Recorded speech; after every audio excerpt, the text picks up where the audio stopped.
No, I thought that was for me. I was very unhappy. I looked around and I saw they're all looking at you. I was not happy about that. That's amazing. That's an amazing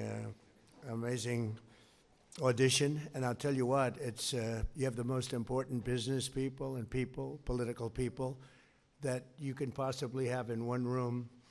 That soon will be a much larger room than this. We'll have a room substantially larger than this, which we really do need, because we would have had 5 times this crowd. Everybody wanted to be here, to be with you, and it's an honor. And today I'm thrilled to welcome you to the White House, the most beautiful building. I love this building. We fix it up all the time. That's the real estate business in me, and it's in tippy-top shape, finally. But for the swearing in of our new chairman of the Federal Reserve Board of Governors, Kevin Warsh. Kevin?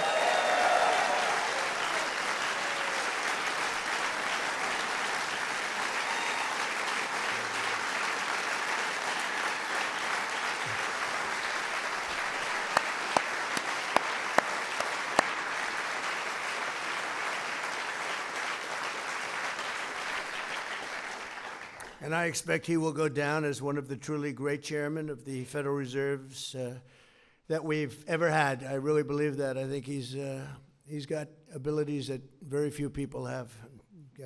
Covers a lot of territory, and he's respected by everybody, and that's so important in that position. Congratulations to Kevin and to his wonderful wife, Jane. Jane, thank you very much. Fantastic, Jane. And to your very beautiful family. You have a beautiful family. Congratulations. It's a big deal. We're honored to be joined by some incredible people. Our Speaker of the House, Mike Johnson, who is doing an unbelievable job. Mike, thank you very much. He's working very hard on the Save America Act, but I will not say that. He'll get it done, too. He gets everything done. Thanks, Mike. Supreme Court justices, and they are great. Clarence Thomas and Brett Kavanaugh. Okay.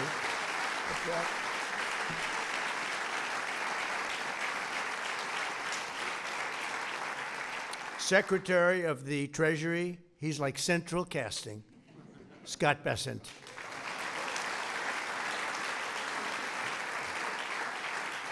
If we do a movie on someday, we're going to need a Secretary of the Treasury. We're starring him, I think. We'll put him in there, right?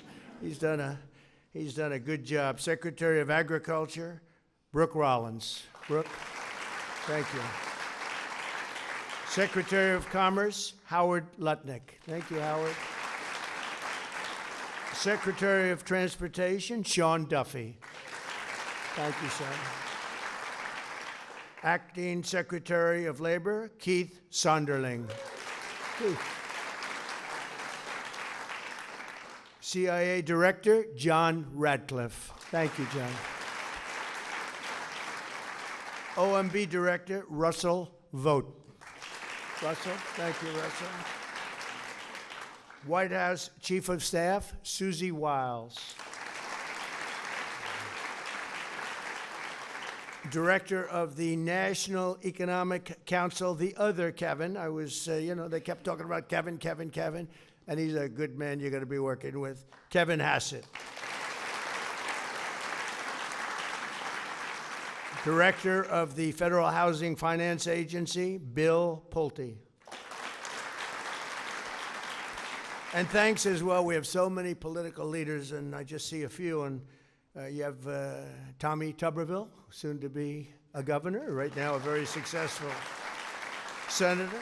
Dave McCormick, who's a phenomenal guy, wherever you may be, Dave. Wherever you may be. Andy Barr just had a big win. He won by 40 points. Where's Andy? Congratulations. That was a big win, Andy. I'm proud of you. Did the endorsement help? Dan Muser, my friend, who's a fantastic congressman. Dan, thank you very much. Elise Stefanik. Elise. Hi. And a highly respected guy, another friend of mine, French Hill. Thank you, French. Also with us, former Vice President Dan Quayle. Haven't seen Dan Quayle in a long time. Where's Dan Quayle? Wow. You look good.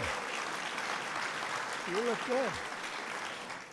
That's nice to see you, Dan. Very nice. Former Speaker of the House, Kevin McCarthy. Kevin. Good guy. Former Secretary of State, Condoleezza Rice. Highly respected. Highly respected by everybody. Me too. Former Governor Glenn Youngkin. Done a great job. Great governor of Virginia, and they try and take it apart as fast as they can, but you did a really fantastic job. Thank you very much, Glenn. And many others, tremendously distinguished, the biggest leaders of business and the biggest leaders of politics, other than the ones we mentioned. This is quite an assemblage of talent. I see the Southern District over here. Will you stand up, please, Southern District? Jay, stand up.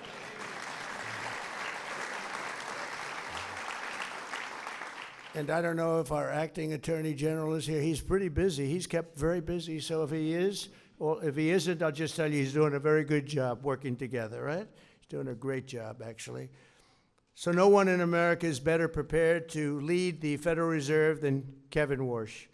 Kevin received a degree in public policy from Stanford University and then earned a JD from Harvard Law School. He studied under the renowned economist Milton Friedman and was mentored by the legendary Secretary of the Treasury and Secretary of State, George Shultz, all legendary names, really. Kevin has worked at the highest levels of the financial world as an executive in the private sector. He did very well, and he served at the highest reaches of government as a senior economic advisor in the White House. He knows the White House very well. He's walking through the White House. He's pointing things to me that I didn't even know. At the age of 35, he became the youngest ever Federal Reserve governor. For the past 15 years, Kevin has been a fellow at Stanford's Hoover Institution, and his credentials really are second to none when you hear them, and there's plenty more.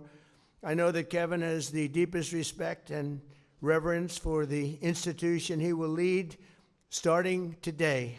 We're so lucky to have him.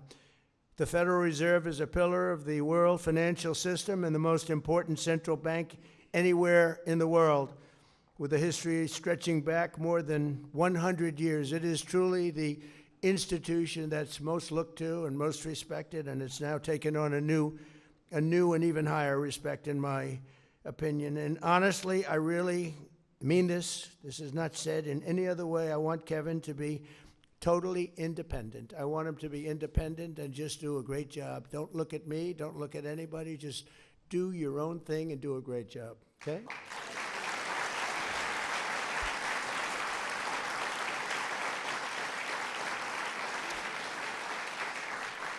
Unfortunately, in the eyes of many, the Fed lost its way in recent years. It became distracted by concerns far removed from its core mission and mandate, drifting into matters such as climate policy and DEI initiatives, with the Fed straying from its mandate. While the last administration blew out the deficit, Americans suffered the worst inflation that we had in history. It was the worst inflation we've ever had. As you know, some people say you're wrong about that. It was only in 48 years, but I think 48 years almost sounds worse. The worst inflation we've ever had, so it made it very difficult.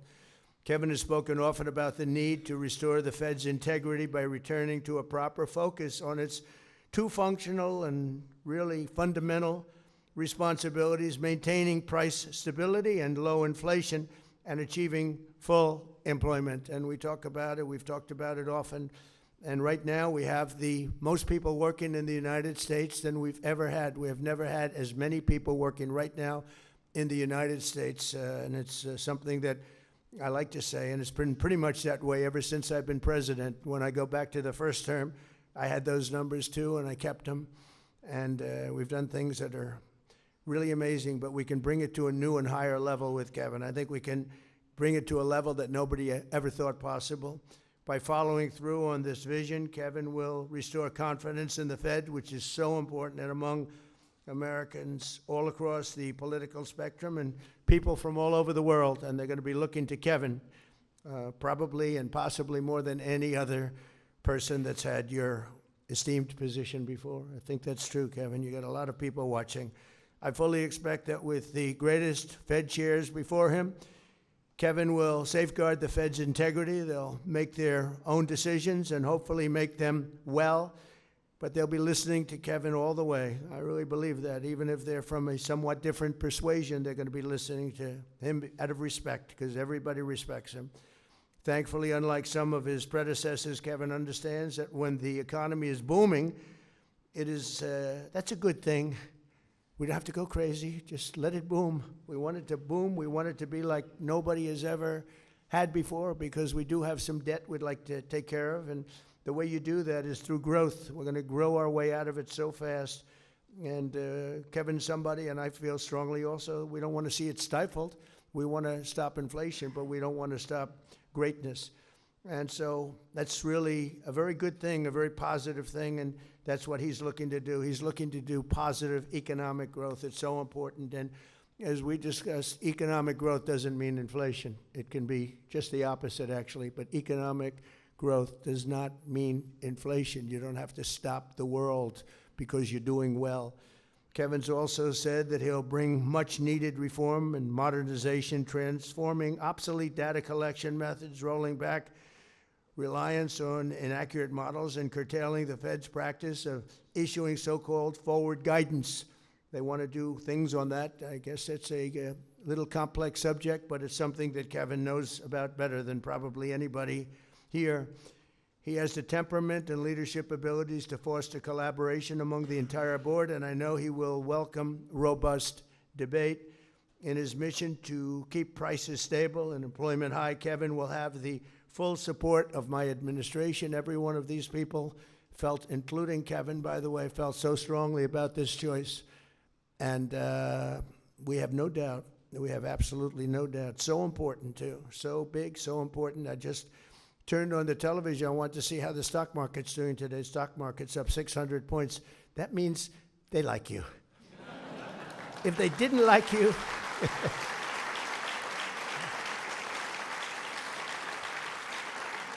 it's actually up to 50,702.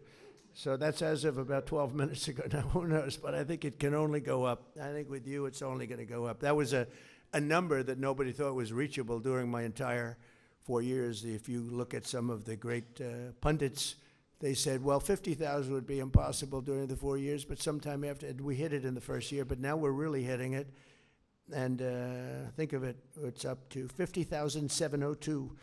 And S&P likewise set a new record today. They both set new records today, and boy, that's something good. But you're going to bring it to a much different level. Believe me, it's good, but it can go much better, and that's what I think you're going to do. In my first year, we passed the largest tax cuts in American history, the largest regulation cuts in American history, and the largest spending cuts in American history, all things that are so important to greatness.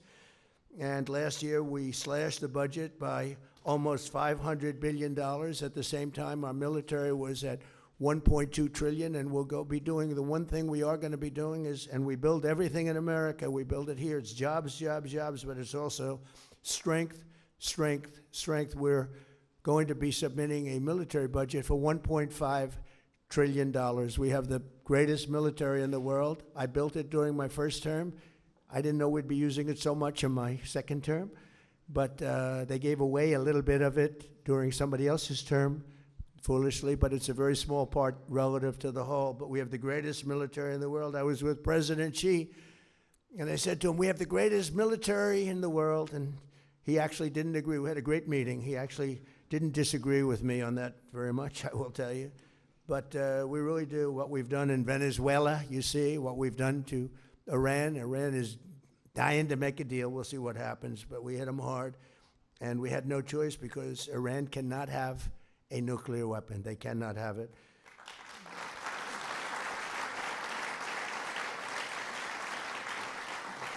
So I promised to cut 10 old regulations, as you know, in my first term, for every new regulation. If you put a new regulation in, that's fine, but you had to cut at least 10. And so far, and I did that, it was actually 1 to 12, so I did a little bit better. So far, we're blowing it away this year. So far, it's 1 for 129. In other words, we're cutting 129 regulations that we put in, so that's music to your ears. We don't even have to go through Congress for that. It's a lot easier. If I do it, it's a lot easier. But all of these actions are aimed at lowering costs, creating jobs, and driving economic growth. Jobless claims recently hit the lowest level since 1969. Under our leadership, 5 million people have been lifted off of the food stamps. Think of that, just in a short period of time. More Americans are working today, as I said, than ever before. And very importantly, 100% of the net new jobs under this administration have been created in the private sector, which is a number that nobody's ever achieved. Think of that, they're all in the private sector, and we did get rid of a lot of government jobs. You had jobs where there were 10 people for every single job and every single event, and they were doing all the same thing, or they weren't doing very much. And they didn't like me for a while, and now they're all working at private sector jobs, and they're making double, triple, quadruple the pay, and they're loving life, and they're loving going to work. And it was a painful experience cutting that many people from the federal government, but it's been amazing, and you just can't have that. You can never make a country, as I say, great again if you're going to have all government jobs. We're all private jobs, and the jobs are coming. We're building more plants, more equipment than anybody any president's ever done, any administration's ever done. And the number I like the best is we have $18 trillion being invested in the United States for 11 months, not 12. We haven't gotten the results from 12 yet. We're pretty new. But in 11 months, we have $18 trillion being invested, with a T, being invested in the United States. And the record was $3 trillion many years ago by a different country that I actually just left. It starts with a C, but we have, and that was 3. And we're at 18 trillion. We're building factories, car plants, everything, AI, everything, all over the country. Nobody's ever seen anything like it. And I have to say, I have to give the credit to what I used to say it was my favorite word of all, but I got in such trouble because when I said tariff is my favorite word, the media went crazy. They said, what about your wife, your family? What about God? What about religion? So I said, okay, good, I'll make it my 5th favorite word, right? But because of tariffs, we have tremendous amounts of, the car companies are all coming back. They left us for 35, 40 years. They left us. We will have 50% of the chip making capability of who that man right there is. Let's stand up, will you please? But is that right? We're going to have 50% by the time I leave office, and maybe more than that. They're moving in from Taiwan. They're moving in from other places, and they're building in Arizona in particular, in that particular case. But between the auto plants, we have more auto plants under construction now than we've ever had before. We went many years and there was no plant built. And it's all due to what we did with tariffs, I guess November 5th, but all because of the tariffs and what they've done, used properly, used judiciously. So it's really something special. So we have all these plants under construction. They'll be completed over the next year and a half, and you're going to see numbers like we've never seen in this country before. No country has ever seen the kind of numbers you're going to see. And we have some of the people in this room, I look at them, some of the geniuses that are building those plants. A plant used to cost, if you built a shopping center, it would cost $50 million a nice center, but $500 million a giant, beautiful center. These people are investing. You're going to have to look in $50 billion on a building for AI. $50 billion. I say, how big is it? Well, it goes 3 miles by 5 miles. In other words, you drive 3 miles, 5 miles. But it means jobs, and it's got tremendous potential for a lot of things. But when you talk about growth, no country will see, and you'll start to see that very soon, no country will see the growth that we're going to experience, and that we're already experiencing, but that we're going to experience. And one of the things that you see early on is we have the highest number of construction jobs we've ever had, and that's because they're building all of these plants, the auto plants, all of these plants are being built, including medical. Medical is pouring back in. Eli Lilly and so many of they're building 6 major plants. They're going to make almost all of their medicines here. We learned during COVID, it's not good to be held hostage by foreign countries. We're building all of these plants here Lilly, Pfizer, all of them, they're all building tens of billions of dollars worth of medical plants. We're going to have almost all of our medicines made in our country, which is a really good thing to have. During 4 years of Biden, our country secured less than $1 trillion. Think of that, though, and we're doing $18 trillion, and everyone's talking about that because nobody's ever seen anything like it. And a short time ago, and I say this often, the King of Saudi Arabia said to me 2 years ago, he said, I was over there, and by the way, they invested $2 trillion, but I was over talking to him, getting him to invest a lot of money in our country, and he said, you know, President, 2 years ago you were a dead country, and today you're the hottest country anywhere in the world. We're the hottest country anywhere in the world, and we're going to need guidance, and you're going to give us that guidance. But all of the things that we've done, numbers that have tripled and quadrupled, and we need a really steady hand at probably, maybe in many ways, the most. I don't know, I have two great justices of the Supreme Court here, so I have to say, I don't know, which is more important, being a justice of the Supreme Court or your job? I'm not sure about that. I'm not sure. I think I'd rather be a justice between you and I. It might be easier. You're going to find out. You'll be saying that. Well, that's a very easy job. With the support and strong and wise chairmanship at the Federal Reserve, so important, America's future will truly be unlimited with Kevin at the helm. And he's off to an incredible start with his family, with his education, with his background, with all of the things he's done. He's respected by everybody. So important is to have that level of respect where you can walk into a room and people will listen to you, as opposed to walking into a room and not having that kind of persona. He has a persona like nobody else. So I just want to say congratulations, Chairman Warsh. You are really a special person in getting this job. The people that wanted this job, the most highly trained, highly educated, some of the greatest credentials I've ever seen. And as far as I'm concerned, nobody was even close. And I just want to congratulate you. And I'd like to ask, if I might, Jane to step forward, and our very highly respected Justice Clarence Thomas to come up and swear in, give him a good oath if you would, because Clarence, we need a really good oath delivered here. Okay, thank you very much. Thank you. Please.